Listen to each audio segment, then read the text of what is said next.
You'll understand when you're a parent, Dad said casually after handing my inheritance to my brother. I cut ties that night. Days later, I got a letter in the mail. You know, I replay that moment in my head more often than I care to admit. The clink of his spoon against the ceramic mug, the rustle of a newspaper he didn't even read, and then, just like that, he said it. You'll understand when you're a parent. That's what my father told me. Casually.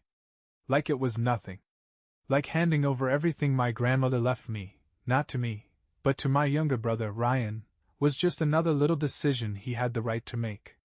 Like I wouldn't get it, because I didn't have a mortgage or a child or whatever other qualifications you apparently need to not be betrayed by your own blood.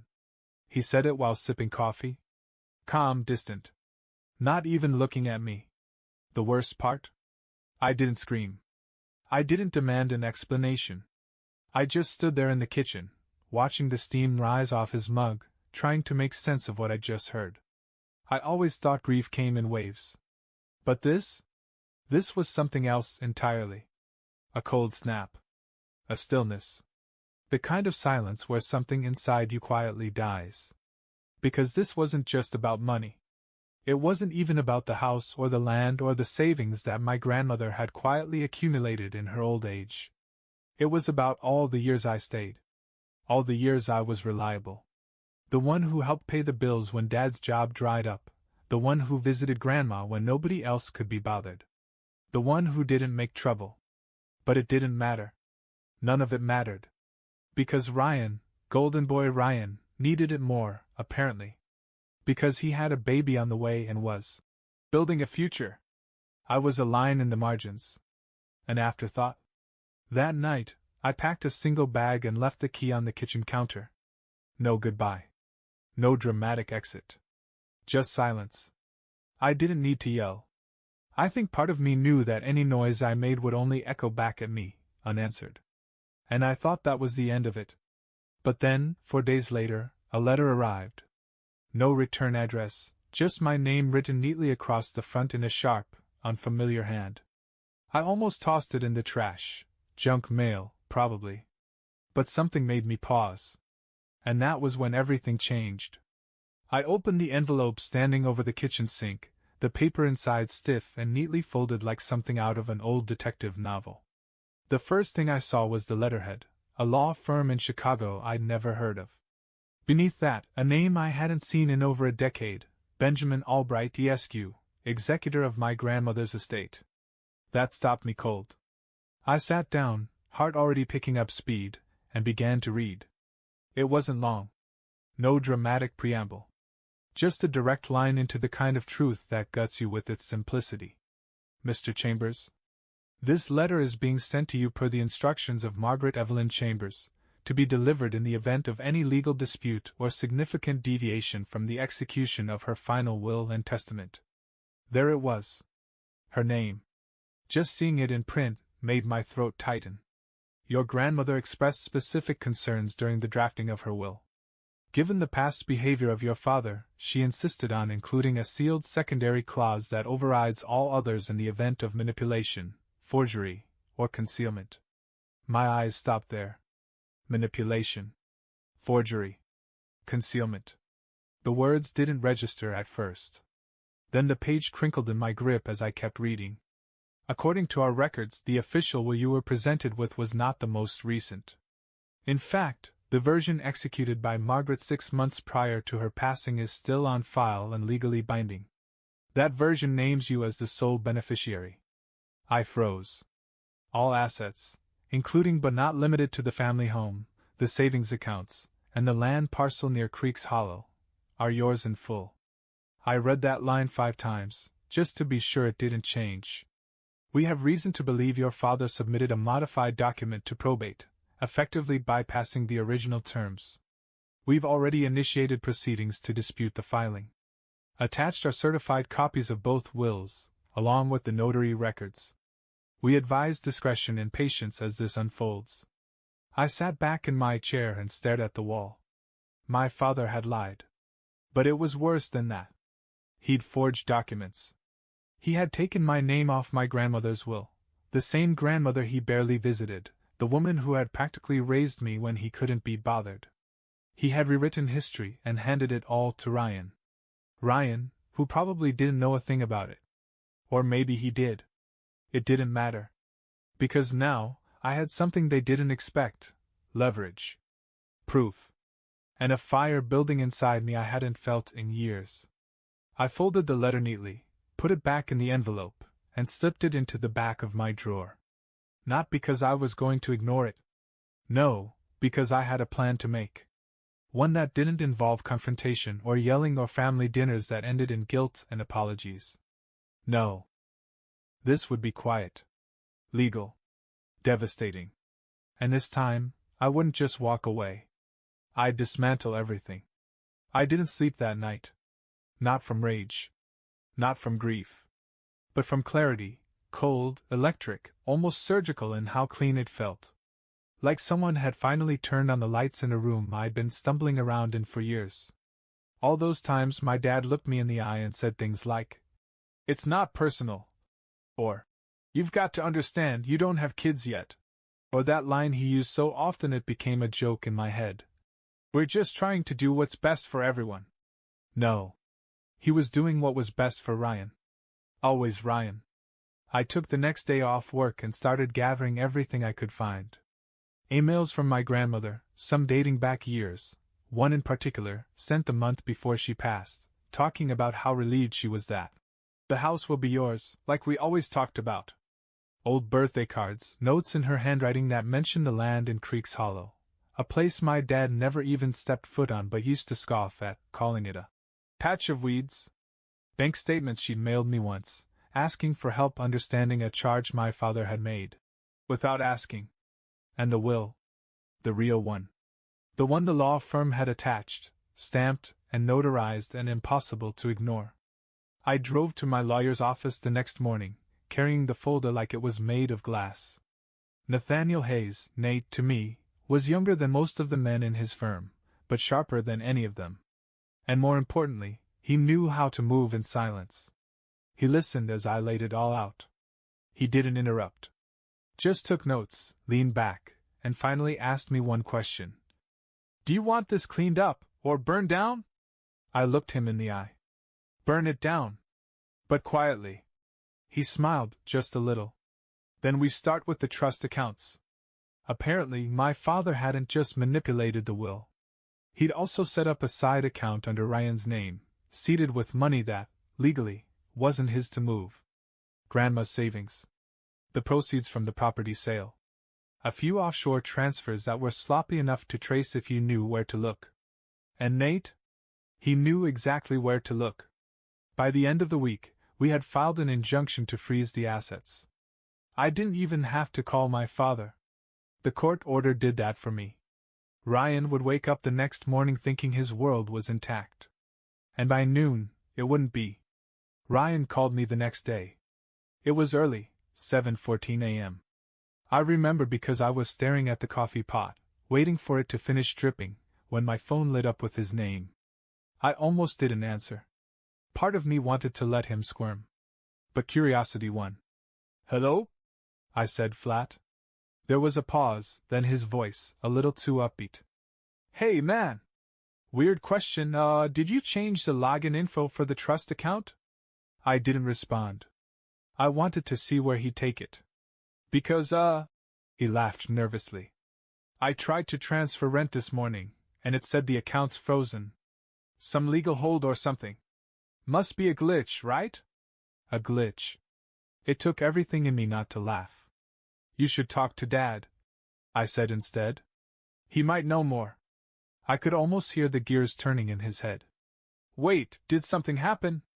You know, between you and him?" I didn't answer. I hung up. Not dramatically. Not angrily. Just a simple click. And I went back to my coffee. By noon, I got a text from my father. One line. "We need to talk. Call me." I didn't reply. Nate, meanwhile, had gone full surgeon. He filed a motion to challenge the fraudulent will, pulled property records to show the house had been sold under false pretenses, and initiated proceedings to reclaim both the estate and the money. Everything was moving faster than I expected. But the best part? They didn't know how much I had. The digital trail. The emails.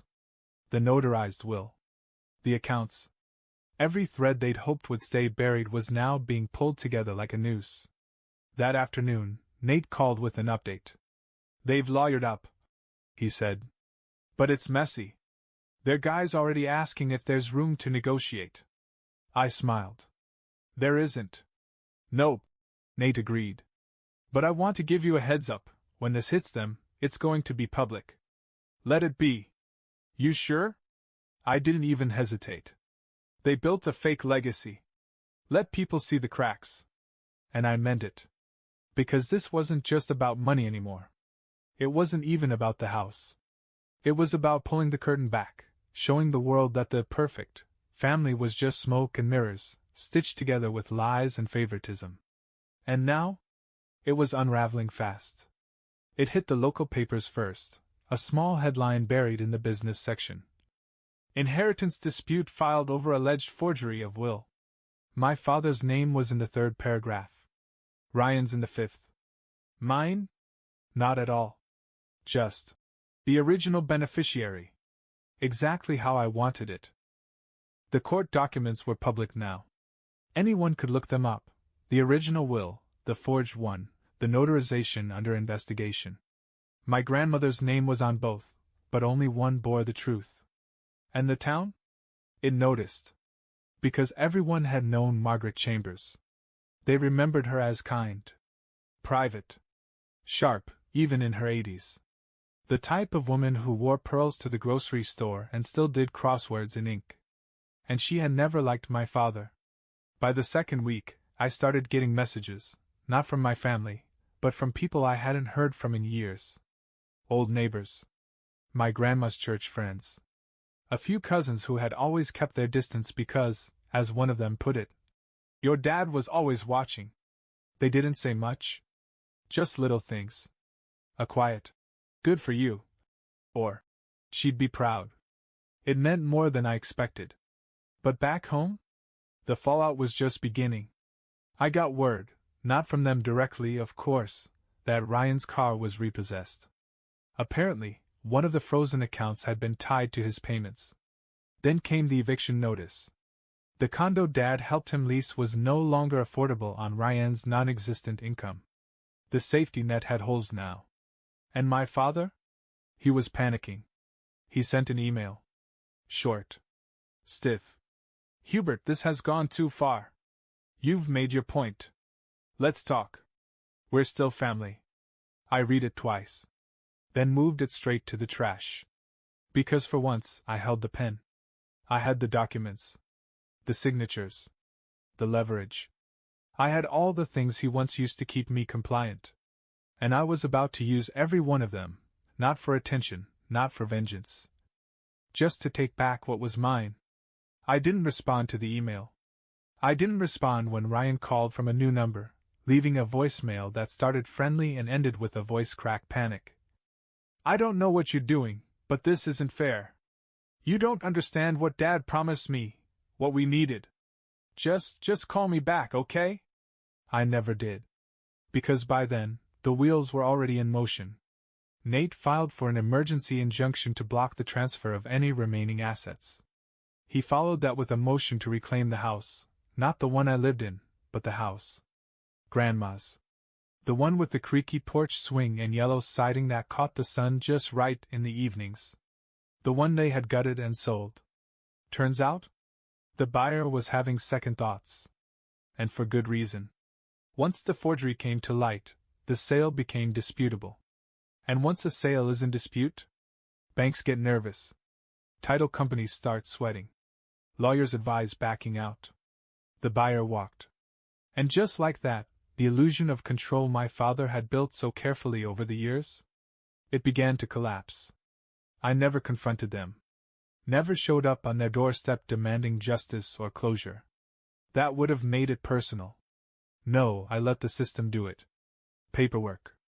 Motions. Court filings delivered by polite men in suits. It wasn't theatrical. It was surgical.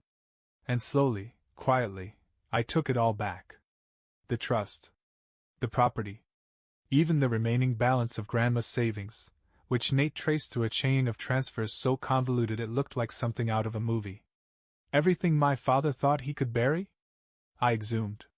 And still, I said nothing. No announcement. No gloating.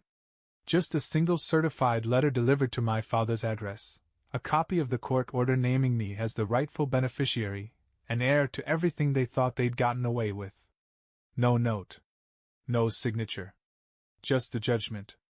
I imagined him reading it in his dimly lit study, the same room where he once told me I was too soft to ever make real decisions.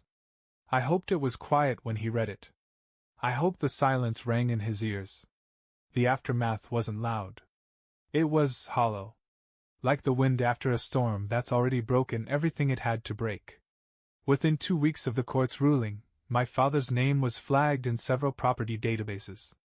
The local real estate office froze a pending deal he was negotiating, a side project he had planned to pass down to Ryan as part of their grand, fake legacy. The illusion cracked, then buckled. Ryan moved back in with them, not that they announced it. But I heard, small-town gossip makes fast work of secrets. He'd been couch-surfing, apparently, until a former classmate posted about seeing the Chambers kid back at the nest. I didn't feel bad. Not even a little. Because while they scrambled to figure out where their next month's rent would come from, I was sitting across from Nate in a quiet office, finalizing the paperwork to transfer everything into my name, legally, permanently, and without contest. He slid the final set of documents across the table. "There it is," he said, tapping the page. "It's all yours. No loose ends." I stared at the signature line for a long moment. My name, ready to be inked into the life they tried to erase me from. It should have felt triumphant. Instead, it felt clean. Not revenge. Not victory. Just balance. The kind I hadn't known in years. I signed the papers and pushed them back. "Now what?" Nate asked. I smiled faintly. "Now I disappear." And that's exactly what I did. I sold off the land at Creek's Hollow, not for profit, but to a conservation group Grandma once mentioned in passing. They'd protect it. Keep it wild. Just like she wanted. The house? I didn't move in. I stripped it down, donated what was left of her belongings, then sold it under my name this time, and donated half of the proceeds to the community clinic where she used to volunteer. No ceremony. No plaque. Just a quiet transfer. And then I vanished. I left no forwarding address. No goodbye calls. No final word. The lawyer had my new contact info, but even that was routed through a secure mailbox 2 states away. I scrubbed my name from every joint account, utility, and public record I could think of. Deleted social media. Wiped the old phone clean. It was easier than you'd expect, disappearing, when no one ever really looked at you to begin with. I relocated to a coastal town where no one knew my last name. Rented a small cottage near the water. Bought a used pickup. Took a job that didn't ask questions and paid enough for peace. No one there cared about the Chambers family. No one ever asked what I had walked away from. And I never offered. At first I waited. Expected a call, a letter, some final gasp of drama. Maybe Ryan would come crashing in, demanding answers. Maybe my father would show up in person, voice low and patronizing, trying to negotiate his way back into relevance. But no one came. Because the truth is, once you stop playing the role they've written for you, they don't know how to follow the script. So they let the curtain fall. There were moments of guilt, sure. You don't undo a lifetime of programming in a day. But it passed. Every morning I walked the beach. Every night I fell asleep without bracing for a phone call asking for something I didn't have to give. And in the quiet, I started to remember who I was before all the noise. Not the bitter son. Not the overlooked brother. Just a man. Alive. Untethered. Free. Months passed. Then a year. The seasons came and went quietly in that little beach town, the days marked more by tide patterns than dates. I kept my routine simple: coffee just after dawn, walks with no destination, the kind of stillness that used to scare me but now felt earned. I didn't reach out. But sometimes, the past tried to sneak in through the cracks.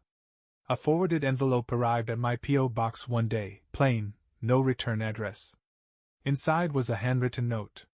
My father's handwriting. "You've made your point. I hope it was worth it." That was it. No apology. No acknowledgement. Just those cold, brittle words, still trying to control the narrative. Still trying to make me the villain in his story. I tore the letter in half and dropped it in the trash. It didn't deserve fire. Another time, I got a message from Nate, short and clinical. Ryan had filed for bankruptcy.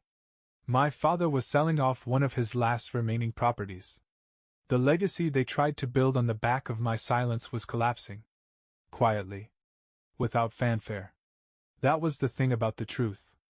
It didn't need a spotlight. It just needed time. I never felt joy from their downfall. But I won't lie, there was a kind of peace in knowing the weight was no longer on my shoulders. No more being the bigger person. No more dinners where I had to pretend I wasn't invisible. No more waiting for a thank you that never came. Some nights, I'd sit on the porch, watching the ocean roll in, and think about Grandma. About the way she always made me feel seen. She knew. She'd always known. And in the end, she made sure I had one last chance to save myself. I took it. I never looked back. Not once. I didn't go searching for closure, or try to explain myself to people who never listened when it mattered. I didn't wait for redemption, or some storybook reconciliation. That's not how real life works. Instead, I built something better, a life on my own terms. No drama. No apologies. Just peace.